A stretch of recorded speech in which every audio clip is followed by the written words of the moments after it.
How's it going, everyone? It is Lockhart, your official Higan Eruthyll content creator, and it's been a while. I know. I'm so sorry. Work has been crazy busy, gacha has been crazy insane, and I haven't gotten to do any videos in a long minute. Almost 9 days to be exact.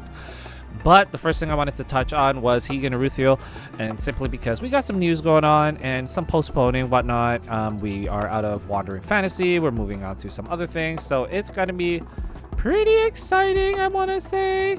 So let's see how it goes. I want to go over all the news, the banners, and all that fun stuff. So let's talk about the first thing, which is the release of the 2.0, which is being postponed until October 2nd. So, during the postponement period, we will issue compensation to all directors after each regular update. Regarding the detailed information on the content of the version 2.0.0 update, we will be making announcements as soon as it has been confirmed. Please stay tuned for further notices, and we sincerely apologize for any inconvenience caused. We understand your expectation for the new interface, new character, which hopefully is Yori, new storyline, better rewarding feedback, and more stable in-game experience, which I find very odd because for me it's pretty decent across the board, and I play on some really old devices. And we will do our best to make it better. We hope that the long-awaited 2.0.0 version will meet your expectations. Thank you for your support of Higan Eruthyll! Exclamation mark. And 2,000 gems, which I desperately needed because God knows I burnt out, especially after I kind of just randomly decided to pull on the last banner. And not Auron, who I probably should have taken, but it's okay. It's fine. I'm very happy. So, the 1.9.1 update, some hot fixes, optimization. The duration of the current Armageddon season is adjusted to 3 weeks. Armageddon has now expanded to rotation 30, and the corresponding rewards are adjusted.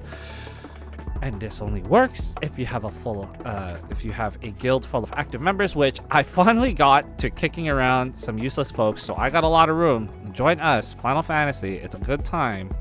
We don't talk a lot, but we do go ham for the sum of us. You know, there's very few of us, and we get pretty far, I think. You know, quality over quantity. Optimize the mechanism of voice playing in the game.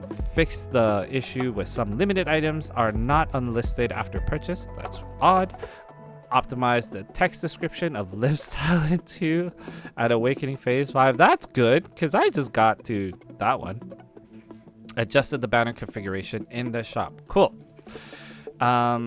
What else do we have? Fight face-off settlement, great. And these are some basic rewards for me. That's a lot of rewards. All right, well, let's just collect all of that because I didn't see that earlier. And awesome. So, good time in that. So, let's get to the banner. Now, Sheru is a very good water tank. Icicle, I already have. Sheru, I didn't get to pull on the first time around. And I am 2 pulls away from Pity. But she is standard. And I'm really hoping for Yori to be passing by soon. But let's look over Sheru again. So, her passive. After casting a skill, Sheru enters Frost Sugarcoat state. Frost Sugarcoat, a unit in Frost Sugarcoat can't move or declare basic attack within 6 seconds. Instead, gain 20% bonus healing received upon being hit. Deals physical damage equal to 10% of damage taken and has 48% chance of inflicting 1 stack of Encroaching Cold. And then Encroaching Cold is attack speed reduced by 5%. Great. So, an ice tank, which I don't have any other ice units, so I don't know how this water tank, ice tank, you know what I mean. Basic damage, blah, blah, blah. So, first skill.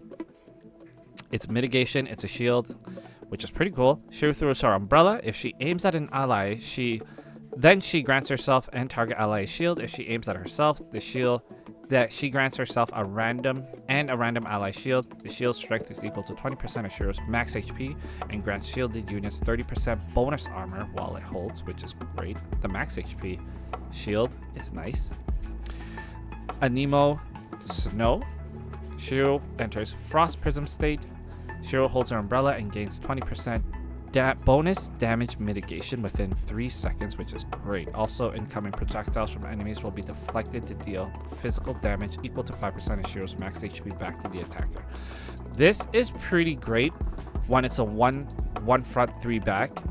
and you're like going up against someone that's like big, and you just can't simply get over the wall of like that unit, and there's like all those like things like throwing missiles at you, like missile damage, which is like amazing. I think there are so many units and not enough resources, you know.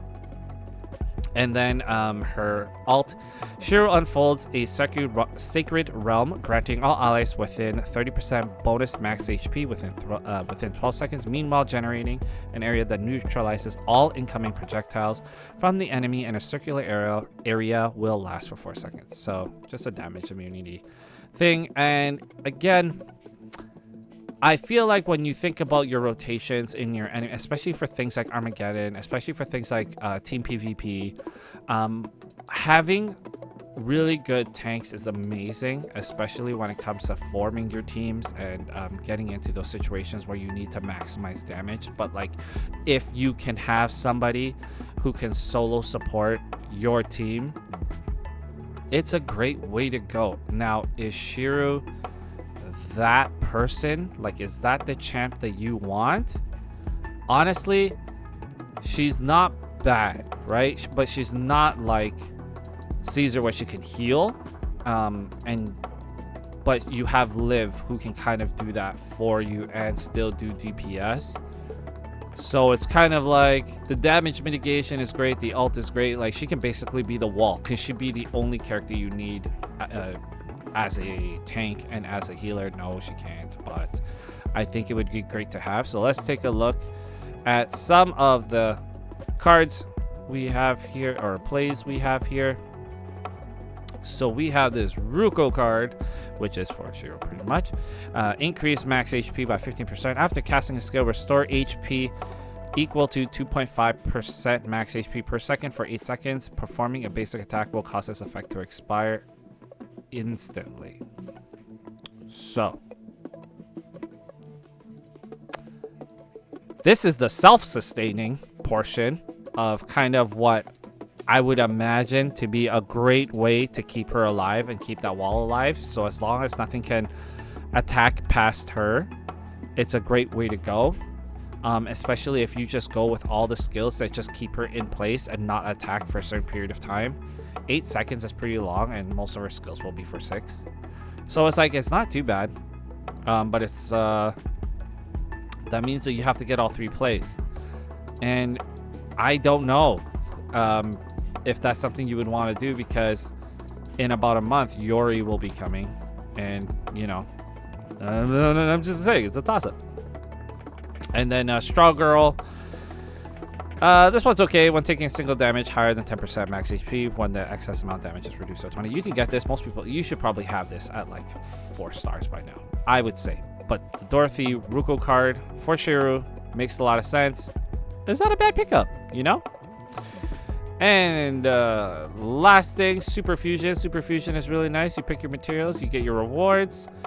And I want to say that is kind of it. There isn't a lot else beyond this, you know, like going with Elemental Rhapsody, getting a lot of those materials in order to properly farm units. I always try to make sure I have enough to take any one element from like to max awakening. So that's kind of like a practice that I have. And if we take a look at the shops, of course you always want to get your free weekly when you can, but we go to your exchanges, and I just want to remind everybody that if you're pulling, you know, you have your units here, but don't forget about grabbing these cards, which are pretty decent. The cards below, there they are, right there for you to pick up to max if you need it. You have some Rita shards, you have some Basil shards, and you get those to slowly farm some more SSR units. So that is it for today's news. How are y'all kind of faring in the game right now? I was kind of hoping for that 2.0.0 to come out real quick, but it's all right. We can wait. That's all the news I have for Higan Eruthyll. Honestly, I'm super glad that it's going to be a chill phase, because there's so much ramping up right now, and I'm totally okay with having a bit of a chill week, or a chill couple weeks, to be honest. But I imagine that there's going to be something in the pipeline that we will probably have in between. So once that comes out, I will most definitely cover it. But other than that, let me know how you guys are enjoying the game. Let me know if there's anything that you would like for me to cover or talk about, because, you know, I am all for it. And if you can make my life a little bit easier by suggesting something that you would like to see, I would happily do it. As long as I have the time, of course. But, you know, it really depends on my job too. But anyway, that's it for now. If you pull for Sheru, let me know how it goes for you. Thank you so much. And if you've watched it till this point, please like and subscribe. I would still love to do that giveaway. If you've kind of watched me, you can watch some of my previous videos. Love to do a giveaway at one of my milestones, 1K subs or 100K views total, and be able to celebrate one of those, because it would just be somewhat of a dream come true. Not somewhat, super dream come true. It'd be just be nuts. Anyway, have a great day. Take care, and